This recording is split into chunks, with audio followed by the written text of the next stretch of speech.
Alain Denis Kool, est-ce que vous pensez que les seconds couteaux ont réussi à mettre le doute dans la tête du sélectionneur et qui pourrait avoir justement ces seconds couteaux pour le prochain regroupement des Lions?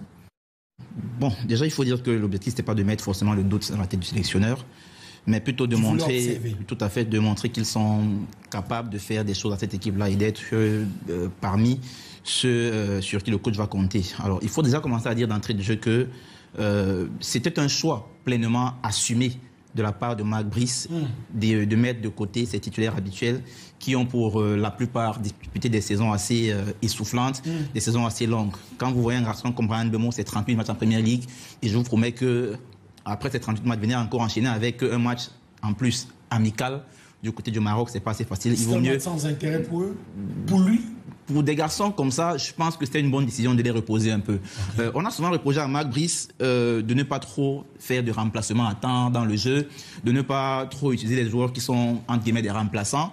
On a aussi constaté souvent que le différentiel de qualité entre les titulaires habituels de Marc Brice et des potentiels remplaçants est très abyssal, de telle sorte qu'il fallait trouver de nouvelles têtes camerounaises pour pouvoir essayer de combler ce gap qualitatif qu'il y a entre les titulaires et les remplaçants.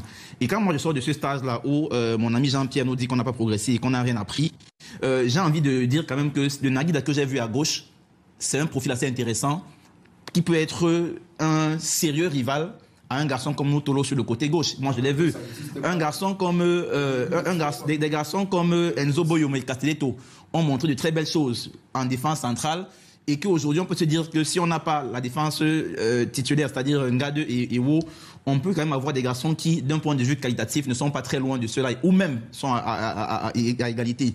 Au milieu de terrain, un garçon comme Onana, qui n'avait jamais été appelé par Marc Brice, moi j'ai quand même vu que si on n'a pas Badeba aujourd'hui dans l'entre-jeu à la sortie de balle, c'est un garçon qui peut apporter quelque chose. Donc moi, c'est des enseignements que moi j'ai tirés de ce rassemblement-là. Maintenant, Jean-Pierre nous dit aussi qu'il y a des équipes qui ont joué des longues saisons et leurs joueurs sont partis encore jouer la Ligue des Nations et la Coupe du Monde. Mais ce qu'il oublie encore, c'est que la Ligue des Nations, c'est pas un match amical. Les éliminatoires de la Coupe du Monde, c'est pas un match amical non plus. Donc, si on veut mettre déjà sur une même balance les matchs amicaux et une demi-finale de Ligue des Nations, ou alors un match éliminatoire de Coupe du Monde, je vais me poser la question de savoir où on est. Donc, moi, sincèrement, je pense que Marc Brice a fait des choix pleinement assumés avant ce rassemblement-là, en laissant de côté ses cadres.